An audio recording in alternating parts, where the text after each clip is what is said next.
आज की इस वीडियो में हम आपसे बात करेंगे, अगर आप बायोलॉजी के स्टूडेंट हैं या आपको बायोलॉजी बहुत प्यारा है, आप बहुत पसंद करते हैं बायोलॉजी सब्जेक्ट को, तो फिर आपके लिए ये वीडियो बहुत ज़्यादा महत्वपूर्ण लगता है।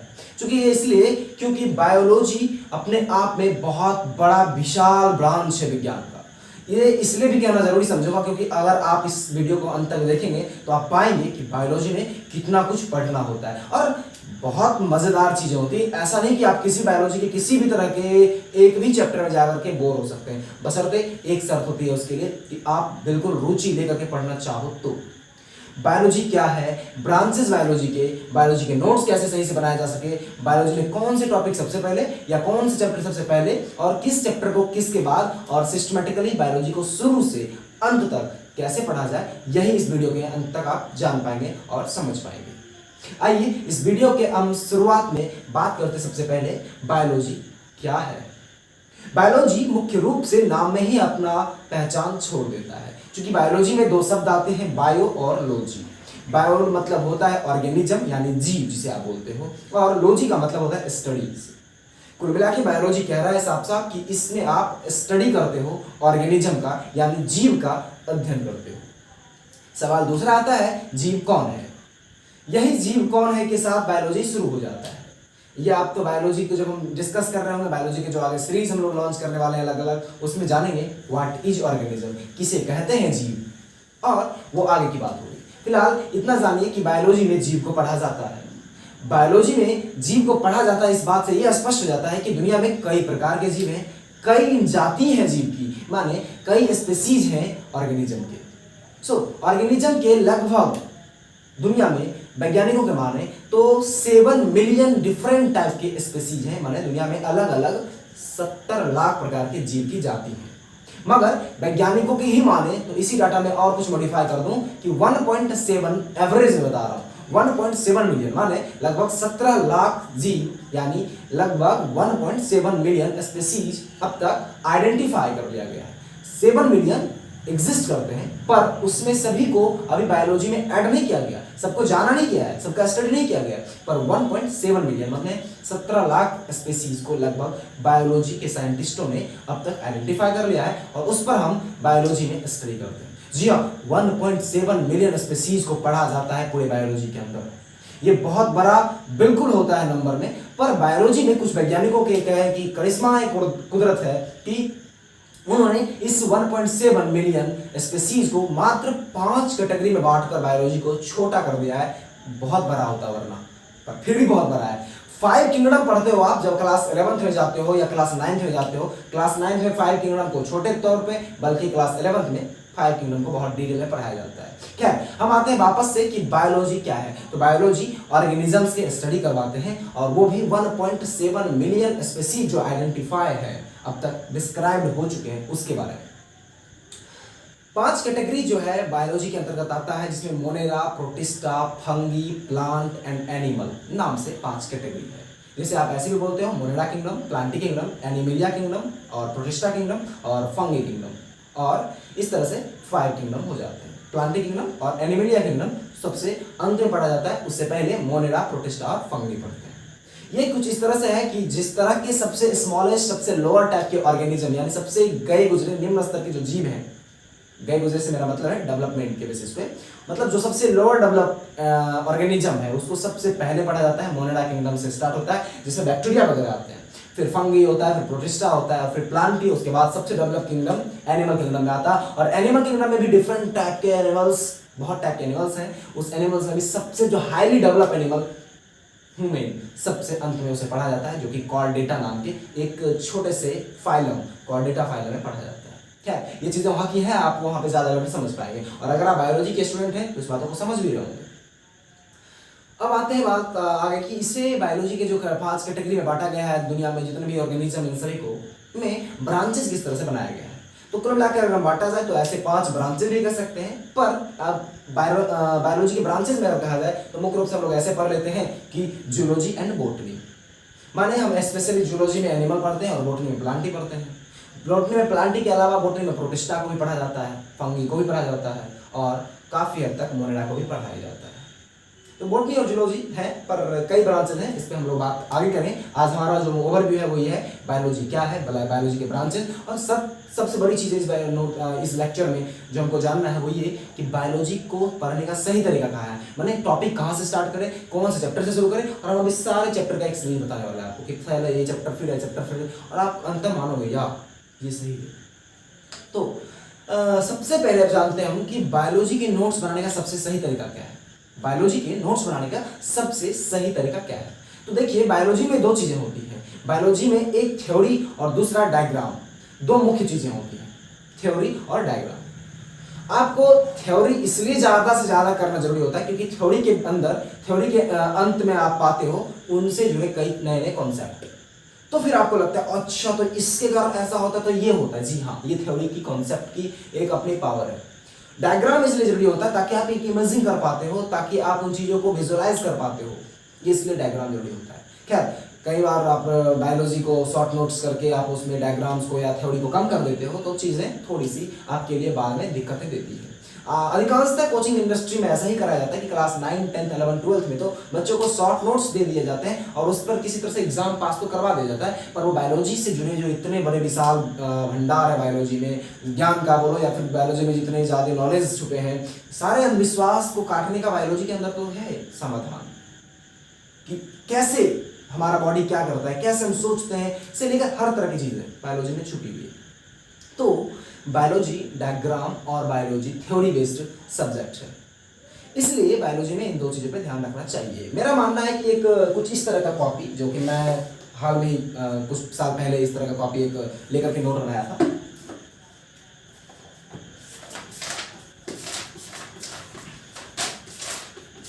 काफ़ी हद तक मेरे लिए बहुत मायने रखता है नोट। काफ़ी बीच में पेज का गैप है, वो कुछ अलग तरह से मैंने करा है वो चीज़ें। तो कुछ इस तरह का अगर एक अच्छा मोटा कॉपी ले लेते हो तो उसका फ़ायदा क्या है समझते हैं। क्योंकि आप जब पतले कॉपी लेते हो और कम टिकाऊ कॉपी लेते हो, तो पतले कॉपी आप कई कॉपी लो, चूँकि पतला कॉपी है तो वो चीज़ें और ज़्यादा कॉपी लगेंगी उसमें। दूसरी चीज़ें, जब आप टिकाऊ कॉपी नहीं लेते हो तो कॉपी टिकता बहुत कम दिनों तक है, साल महीने भर में टूट जाते हैं, फट जाते हैं। तो फिर उसके नुकसान ये होते हैं कि आपने जो मेहनत से नोट्स बनाए वो खत्म हो जाता है, आप गवा देते हो। इस स्थिति में आपको एक अच्छा कॉपी, मोटा कॉपी और टिकाऊ कॉपी लेना जरूरी होता है, ताकि आप नोट्स जो बना रहे हो अगले 10 साल, 15 साल, 20 साल बाद भी अगर उसका यूज करना चाहो, टीचिंग करके या जिस तरह से यूज करना चाहो वो काम आ सके। तो नोट्स बनाने का सही तरीका कुछ ये है कि ढंग का कॉपी, कीमती कॉपी ही सही लें, कोशिश करें, क्योंकि आप हर तरह के खर्च करते हो तो नोट्स में ज़्यादा खर्च होता नहीं। दूसरी चीज़, नोट्स बनाने के लिए मुख्य रूप से 2-3 पेन का यूज करना चाहिए, ताकि नोट्स अगर आपका सुंदर है तो आपके उस चीज़ों से अट्रैक्शन बढ़ता है और फिर आप उस सब्जेक्ट में रुचि बना पाते हो। नोट्स अगर आपका अच्छा है तो कहीं ना कहीं आपके उस नोट्स के कारण उस सब्जेक्ट में भी रुचि बढ़ती जाती है, इसलिए नोट्स बनाना बेहतर हो जाता है। तो 2-3 पेन का यूज जरूर करना चाहिए नोट्स में, ताकि कि नोट्स अट्रैक्टिव हो आपके लिए भी, और अगर अगला व्यक्ति कोई आपका नोट्स देख रहा है, कुछ स्टूडेंट ही देख रहे हैं, कोई साथी ही देख रहे हैं आपके, तो उसके कारण, आपके नोट्स के कारण उसके मन में भी एक ख्याल आ सकता है कि हम भी नोट अच्छे से बनाएंगे, और हो सकता है उसे भी उस सब्जेक्ट में रुचि बढ़ जाए। इसलिए नोट्स बनाना और नोट्स अच्छी तरह से बनाना जरूरी हो जाता है। और इसके अलावा नोट्स के बहुत सारे फायदे हैं कि आप अगर नोट्स अच्छे से बनाते हो तो वो चीज़ें आपको आगे टाइम पे, कोई एग्जाम है, कुछ भी उस तरह की चीज़ें हैं या कहीं पढ़ाना है, तो उन चीज़ों को अपने लैंग्वेज में आपने जो लिखा है उसको आप रीड कर लेते हो, रिवाइज कर लेते हो, तो चीज़ों को आप आसानी से समझ पाते हो। ये तो हो गई नोट्स बात है। अब आते हैं आगे कि कैसे, कि बायोलॉजी कहाँ से शुरू करें और बायोलॉजी कहाँ तक जाकर के कैसे कैसे पढ़ना चाहिए। सबसे पहले मैं आपको बताऊं कि आपको मैं कुछ शुरुआती के 2-3 टॉपिक्स बताऊंगा जो आपको पढ़ने चाहिए बायोलॉजी की शुरुआती में। मैंने कि अपने नोट्स के शुरुआती में वो 2-3 टॉपिक्स पर लगभग 10 पेज 5 पेज खर्च करें, 10 पेज 5 पेज उस टॉपिक से डिटेल स्टडी में लगाएं। उस टॉपिक, जिस टॉपिक को मैं बता रहा हूँ, उस टॉपिक को शुरुआती के 10-15 पेज में स्टडी करें, डिटेल में स्टडी करें उस टॉपिक मात्र को, चैप्टर की बात नहीं कर रहा हूँ। ये बायोलॉजी को शुरू करने का सबसे पहला तरीका है। फिर उसके बाद आप चैप्टर वाइज या यूनिट वाइज पढ़ सकते हैं। और ये वीडियोस जो है मुख्य रूप से आपको पता ही होगा कि क्लास 9, 10, 11, 12 वालों को, या जो 11, 12 पार कर चुके हैं, अब वो कुछ विशेष नहीं कर रहे हैं पर बायोलॉजी से थे और बायोलॉजी में उनकी रुचि है या बायोलॉजी से कुछ करना चाहते हैं, उनके लिए। तो सबसे पहले बताऊं कि कुछ टॉपिक है जिस पे आप स्टार्ट करें बायोलॉजी पढ़ाई जब शुरू करें, तो आप कुछ टॉपिक है जो वहाँ से उठाएं और फिर आप कुछ टॉपिक कंप्लीट करके 10 पेज 5 पेज उसको अच्छे से डिटेल में स्टडी करके फिर आप चैप्टर्स पे आएँ। तो कौन से टॉपिक है? सबसे पहले आपका टॉपिक होता है व्हाट इज ऑर्गेनिज्म, जीव क्या है, इससे शुरू करें। क्योंकि बायोलॉजी जीव यानी ऑर्गेनिज्म की स्टडी करता है, शुरुआत में मैंने बताया था। सबसे पहले व्हाट इज ऑर्गेनिज्म, जीव क्या है, इस पे आप अच्छा खासा स्टडी करें। आप इस पे कई लेक्चर्स हैं यूट्यूब पे अवेलेबल हैं, हम लोग भी बात करेंगे आगे, या बुक्स का हेल्प लें, जैसे भी हो। जीव क्या है डिटेल में, जीव किससे बने होते हैं, इसको भी कुछ एक ओवरव्यू फॉर्म में शुरुआती कुछ पेज में आप इसे अपने नोट में मेंशन करें, किससे बने होते हैं। तो आप पाएंगे कि जीव तो सेल से बने होते हैं, जीव सेल से बना होता है। मैं ऐसे एक स्टेटमेंट बता दे रहा हूँ, पर आप डिटेल स्टडी करोगे तब चीज़ों को समझ पाओगे। तो जीव सेल यानी कोशिका से बने होते हैं। कोशिका किससे बने होते हैं, इस तरह की चीज़ों पे जीव किससे बने होते हैं, फिर कोशिका किससे बने होते हैं, और फिर पाओगे कि कोशिका तो केमिकल से बने होते हैं। तो केमिकल्स में कौन से केमिकल है, इन तरह की चीज़ों को शुरुआत के 5 से 10 पेज आप अच्छे से मेंशन करेंगे अपने नोट्स में, तो ये शायद आपके लिए आगे बेटर काम आएगा। फिर आता है एक दूसरा टॉपिक, हम टॉपिक की बात कर रहे हैं, चैप्टर पे नहीं गए, ये नोट्स के आपके शुरुआती कुछ पेज में ये टॉपिक्स डिस्कस होने चाहिए। फिर आता है दुनिया में कितने और किस प्रकार के जीव हैं। तो अभी आपको मैंने बताया दुनिया में लगभग 1.7 मिलियन डिस्क्राइब हो चुके हैं स्पेसीज।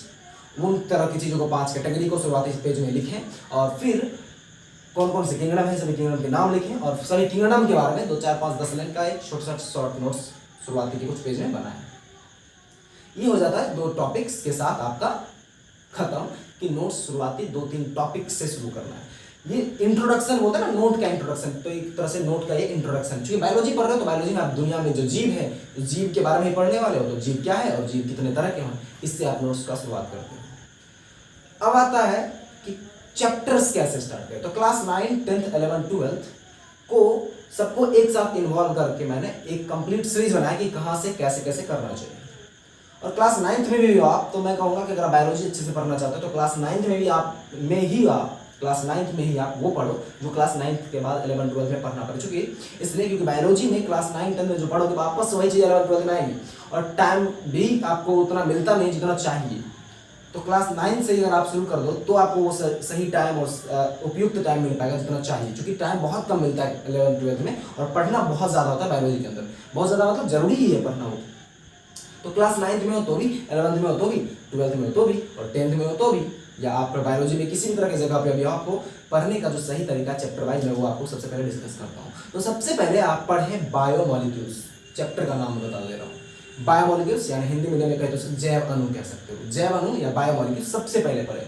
कंप्लीट डिटेल स्टडी करें बायोमोलिक्यूल्स पे, बायोमोलिक्यूल्स क्या है, कितने टाइप के बायोमोलिक्यूल्स होते हैं, फिर आपको पता चलेगा carbohydrate, protein, fat, nucleic acid, या इस तरह के जितने भी मॉलिक्यूल्स बेसिस बातें हो सकती हैं वो इन चैप्टर्स में पढ़े जाते हैं बायोमोलिक्यूल्स में।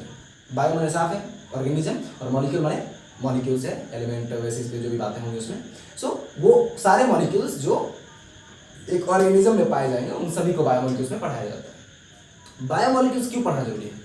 बायोमोलिक्यूल्स पढ़ना इसलिए जरूरी है ताकि आपको पता चल सके कि एक ऑर्गेनिज्म एक्चुअली किससे बना है। तो केमिकल से बना है फाइनली, है ना, पर हम बोलेंगे एक ऑर्गेनिज्म सेल से बना है तो बिल्कुल सेल से बना है, पर सेल किससे बना है? तो केमिकल से बना है। तो इसलिए बायोमोलिक्यूल्स पढ़िए। बायोमोलिक्यूल्स पढ़ने के साथ साथ आपके अंदर वो सारा जो बेसिक चीज़ें हैं वो भरता चला जाएगा। और फिर बायोमोलिक्यूल्स के बाद आप अगला चैप्टर पढ़िए, वो है सेल। सेल जिसका पूरा चैप्टर का नाम अगर आप जनरली किताबों में लिखा मिलेगा कि cell the unit of life, है ना। तो cell the unit of life उसको पढ़िए। ये अच्छा खासा डिटेल चैप्टर है, हर एक चीज़ पढ़िए। सेल क्या है, सेल कितने टाइप के होते हैं, सेल के अंदर क्या है, हर एक सेल के पार्ट्स को पढ़िए, जैसे आप सेल ऑर्गेनेलिज कहते हो। सेल डिटेल पढ़ना जरूरी इसलिए है क्योंकि आप बायोलॉजी जो पढ़ रहे हो ना एक्चुअली सेल ही पढ़ रहे हो, क्योंकि बायोलॉजी में ऑर्गेनिज्म का बॉडी सेल से बना होता है बायोलॉजिकल बेसिस पे बोलो तो। और फिर सेल डिफरेंट टाइप के लगभग 300 टाइप के सेल आप पढ़ोगे, डिफरेंट टाइप के, बोन सेल या ऑस्टियोसाइट जिसे बोलते हो, लीवर सेल यानी हिपेटोसाइट्स, प्लांट के डिफरेंट टाइप के सेल, बहुत सारा सेल। तो सेल इसलिए जरूरी होता है। और लगभग दुनिया में जितने भी टाइप के सेल हैं उन सभी सेल को 2 ही टाइप में तो बांटा गया है, प्रोकैरियोटिक सेल और यूकैरियोटिक सेल। तो ये चीज़ें को आप सेल को डिटेल में पढ़ें। लेवल ऑफ ऑर्गेनाइजेशन उसके एक अभिन्न पार्ट है इस चैप्टर का, लेवल ऑफ ऑर्गेनाइजेशन। ये सेल चैप्टर का एक बहुत बड़ा पार्ट है, लेवल ऑफ ऑर्गेनाइजेशन, कि दुनिया में जितने भी ऑर्गेनिज्म हैं वो कैसे बने हुए हैं, किस किस लेवल पे, कोई सेल से लेवल पे ही अपना स्टेबिलिटी रखता है। तो ये चीज़ें वहाँ पे पढ़ते हो आप। सेल चैप्टर पढ़ने के बाद आपको पता चलेगा कि दुनिया में सेल बनते कैसे। तो उसके लिए एक चैप्टर बनाया गया है। What is chapter? क्या चैप्टर? वो चैप्टर है cell cycle and cell division. So cell cycle and cell division जो है हमारा, वो भी उतना ही जरूरी है जितना बायोमोलिक्यूल्स। तो biomolecules, cell cycle and cell division, ये दोनों चैप्टर जरूरी हो जाता है सेल से जुड़ा हुआ है। तो सबसे पहले बायोमोलिक्यूल्स, फिर सेल और तीसरा cell cycle and cell division. ये 3 चैप्टर जो है आप सबसे शुरुआती में पढ़ेंगे।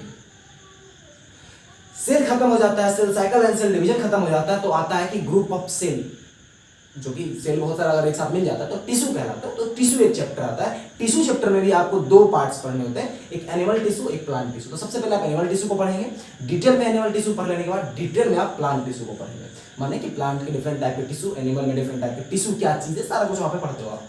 ऐसे हम बता दो आपको कि हम लोग लॉन्च करने वाले अलग अलग बैचेज, अलग अलग कोर्सेज, उस पर पूरा बायोलॉजी पे हम लोग बात करें। टाइम थोड़ा लगेंगे तो ठीक है। जब आप टिश्यू कंप्लीट कर लेते तो आपको सबसे पहले बता दूं एक जरूरी बात कि अब और कुछ भी नहीं, एक चैप्टर है जिसको पहले पढ़ना है टिश्यू के बाद, बायोलॉजिकल क्लासिफिकेशन। माने बायोलॉजिकल क्लासिफिकेशन क्यों पढ़ना है भाई? बायोलॉजिकल क्लासिफिकेशन इसलिए पढ़ना है ताकि एनिमल या प्लांट वगैरह वगैरह सारा पीछे चीजें आपने जो टिश्यू में पढ़ा वो तो चीजें आ गई आपके माइंड में। अब आपको पता चल चुका है सेल क्या है, बायोमोलिक्यूल्स क्या है, सेल कहाँ से बन के आते हैं, सारा कुछ पढ़ लिया सेल डिवीजन, सेल साइकिल में। अब आप यहाँ पे बायोलॉजिकल क्लासिफिकेशन पढ़ के अपने माइंड में लाओ कि दुनिया में कितने टाइप के ऑर्गेनिज्म हैं, किस किस टाइप के ऑर्गेनिज्म है, किसका बॉडी कैसे बना है, ये सारा कुछ बायोलॉजिकल क्लासिफिकेशन में। और आपको ये भी पता चलेगा कि हमारा जो है बायोलॉजी के कॉन्टेक्स्ट में कहा जाए तो क्या है लेवल, है ना, बायोलॉजी के लेवल पे कहो तो हम क्या है। एक प्लांट देखते हो, अब आप एक मूर्खों की तरह तो बोल नहीं सकते हो कि ये कुत्ता है, ये मेढक है, या एक कोई पौधा का नाम। तो बायोलॉजी में इसको कुछ विशेष बोला जाता है, क्योंकि अगर आप बायोलॉजी में उस किस लैंग्वेज से किस ऑर्गेनिज्म को क्या नाम दोगे, ये चीजें आपको बायोलॉजिकल क्लासिफिकेशन नाम का चैप्टर ही सिखाता है। तो हम अगर बोल दे कि ये जा रहा है घोड़ा, ये जा रहा है हाथी, और देखो ये है गुलाब का पौधा, या देखो ये छिपकली है, तो ये एक सामान्य भाषा, हिंदी भाषा है जो बिहार भारत तक ही चल सकता है। पर अगर आप कोई अन्य कंट्री में जाओ और उसका इंग्लिश नहीं पता हो या इंग्लिश पता हो तो ठीक है, पर जहाँ इंग्लिश ही ना चलता हो तो उस स्थिति में हम एक लैंग्वेज का यूज करते हैं, उसे बोलते हैं इंटरनेशनल लैंग्वेज, है ना। तो बायोलॉजी में जो ये चैप्टर है बायोलॉजिकल क्लासिफिकेशन आपको बताता है कौन से ऑर्गेनिज्म को कैसे नाम दिया गया है। दुनिया में किसी कोने में जाएंगे तो उसका एक नाम है जो दुनिया के किसी कोने में वेरीफाइड है, वो अप्लाइड है, वहाँ पर यूजफुल है ना। तो ये बायोलॉजिकल क्लासिफिकेशन चैप्टर का वैल्यू है।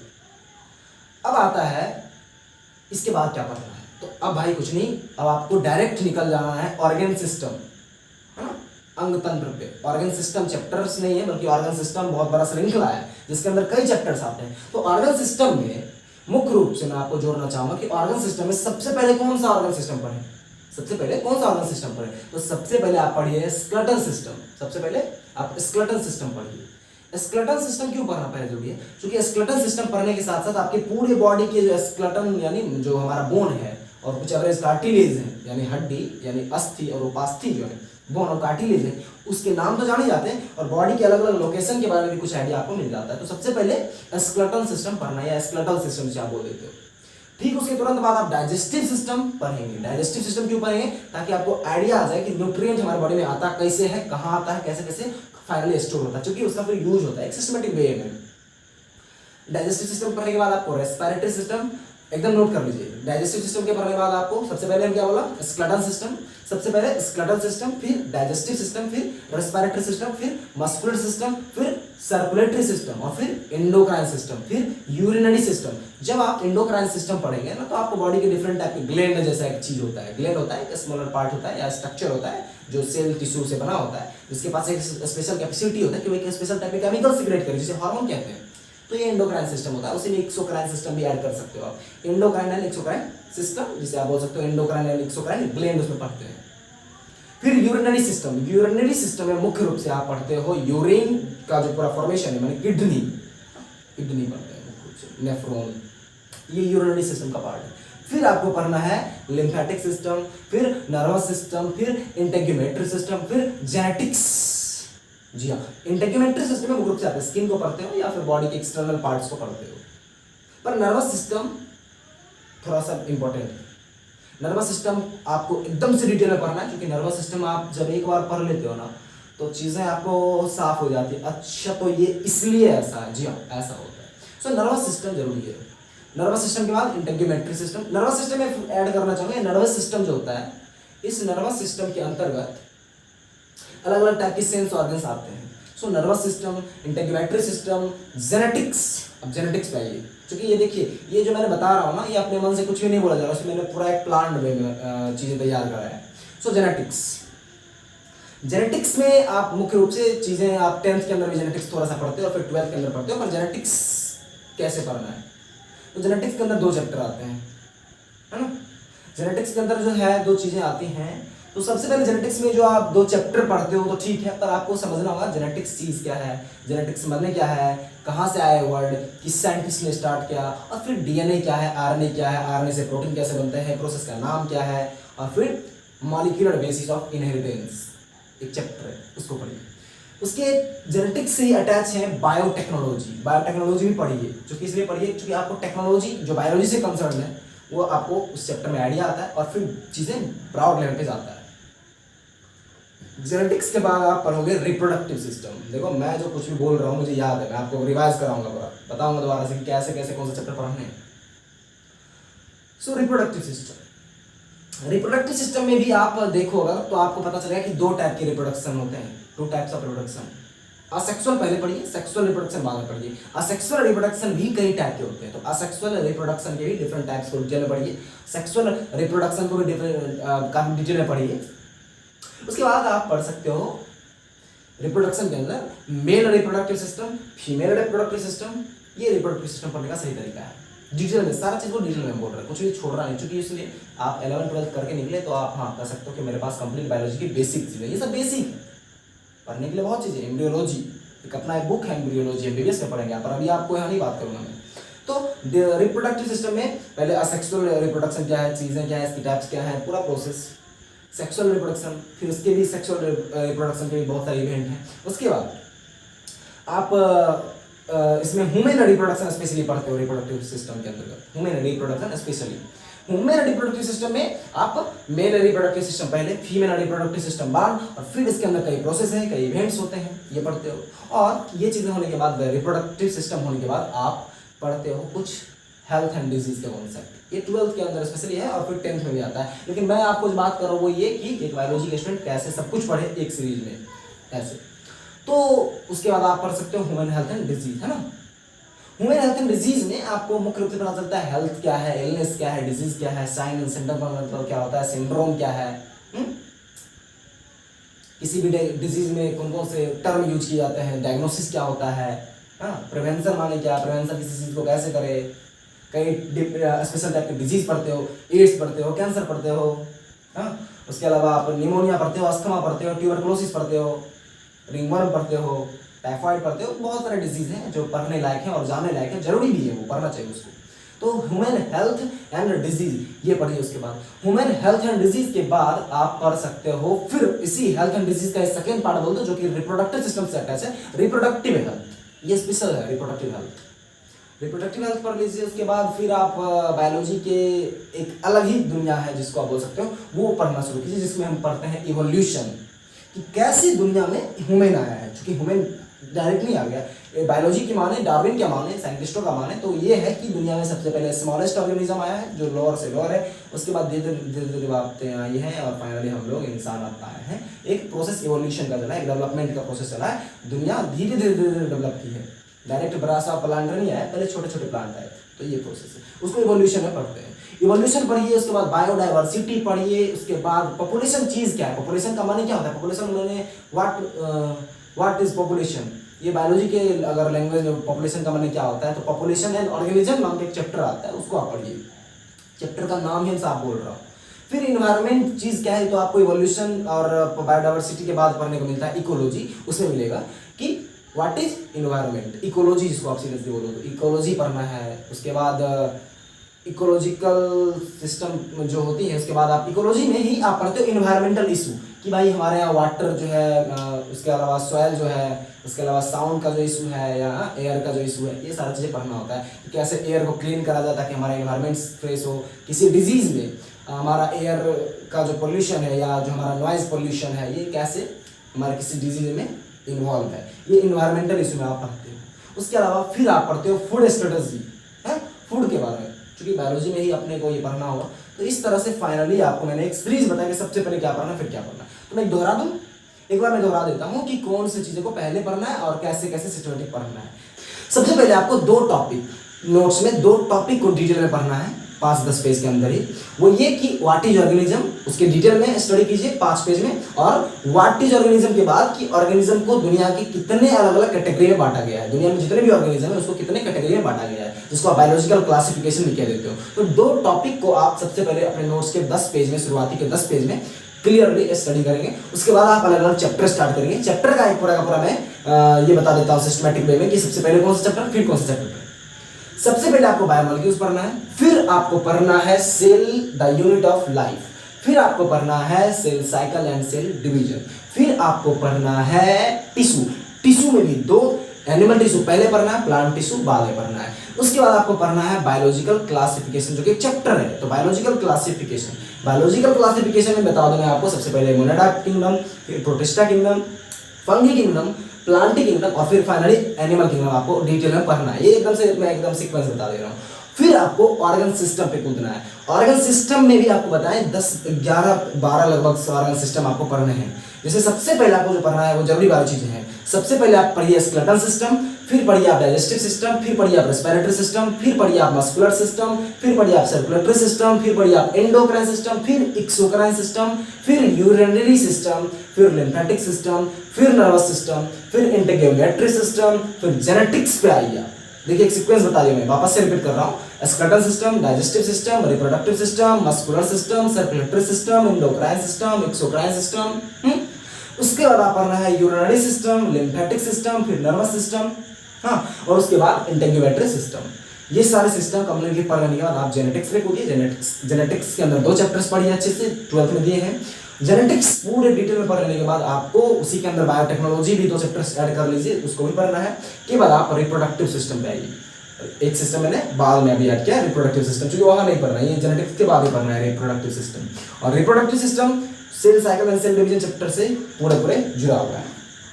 रिप्रोडक्टिव सिस्टम के अंतर्गत आप पहले जान लीजिए कि 2 टाइप के रिप्रोडक्शन होते हैं, सेक्सुअल रिप्रोडक्शन और सेक्सुअल रिप्रोडक्शन। इन दोनों चैप्टर को इन दोनों टाइप्स को, सेक्सुअल रिप्रोडक्शन और सेक्सुअल रिप्रोडक्शन को डिटेल में पढ़ जाइए। और फिर फाइनली आप जाकर के आइए ह्यूमन रिप्रोडक्शन पे। स्पेशली रिप्रोडक्शन के ही अंदर आते हैं ह्यूमन रिप्रोडक्शन। ह्यूमन रिप्रोडक्शन में भी आपको मेल रिप्रोडक्टिव सिस्टम पहले, फिर फीमेल रिप्रोडक्टिव सिस्टम बाद में पढ़ना है डिटेल में। ये हो गया रिप्रोडक्टिव सिस्टम का कॉन्सेप्ट। अब आपको पढ़ना है भाई डिजीज, हेल्थ एंड डिजीज। तो उसके लिए एक चैप्टर है human health and disease. Human health and disease के अंतर्गत आपको हेल्थ चीज क्या है, इलनेस क्या है, इन सब तो पढ़ना है। ह्यूमन हेल्थ एंड डिजीज में आपको कंप्लीट एक डिजीज को डिटेल में पढ़ जाना है ह्यूमन हेल्थ एंड डिजीज में। उसके बाद आपको इसी हेल्थ एंड डिजीज और रिप्रोडक्टिव सिस्टम से जुड़ा हुआ एक चैप्टर बन के आता है रिप्रोडक्टिव हेल्थ। ये रिप्रोडक्शन से जुड़े हुए जो हेल्थ के इशू हैं या रिप्रोडक्टिव सिस्टम से जुड़े हुए जो हेल्थ के अलग अलग कॉन्सेप्ट हैं उसको रिप्रोडक्टिव हेल्थ चैप्टर में पढ़ना है। ये हो जाने के बाद आपको फिर बायोलॉजी की जो एक सेपरेट चीजें हैं वो है इवोल्यूशन क्या है, biodiversity chapter, population and organism, environmental issue और फिर फूड स्ट्रेटजी। ये सीक्वेंस मैंने बताया, ऐसा नहीं कि पहले कोई बिल्कुल नहीं। जैसा मैंने एक सीक्वेंस बताया वही सीक्वेंस में आपको पढ़ना है। और फिर इस तरीके से आप बायोलॉजी को अंततः जब पढ़ लेते हैं इन चीज़ों को तो पाते हैं कि बायोलॉजी में वो सब कुछ जो एक बेसिक रूप से कहो या एक अच्छे लेवल का बायोलॉजी स्टूडेंट होना चाहिए वो आप कर लेंगे। फिर कोई स्कोप आपका नहीं छूटेगा। बायोलॉजी का कोई भी स्कोप हो, बायोलॉजी के कोई भी स्कोप हो वो आपके हाथ से नहीं छूटेगा। आप जिस स्कोप में एंटर करोगे वो वहाँ पे आपको जो चाहिए होगा ऑलरेडी आपने यहाँ पे पढ़ लिया 9, 10, 11, 12 में। उम्मीद है आपको ये पूरा का पूरा वीडियो, पूरा का पूरा लेक्चर, पूरा का पूरा ये जो हमारा सिस्टमेटिक वे में बताने का तरीका था पसंद आया होगा। अगर हाँ तो बस इतना कहेंगे, फिलहाल मेरे लिए कुछ नहीं, आप अपने लिए करें, एक अच्छा नोट्स बायोलॉजी का जरूर बनाएं। जिस दिन आपका पूरा बायोलॉजी का नोट्स पूरा हो जाएगा फ़ोन कीजिएगा मुझे और बस इतना बताइएगा कि हाँ हो गया है। मैं आपसे बस 500 रुपये में वो नोट्स एक कॉपी खरीदना जरूर चाहूँगा, क्योंकि बायोलॉजी के जितने डिफरेंट टाइप के नोट्स हो मुझे बहुत पसंद है। धन्यवाद।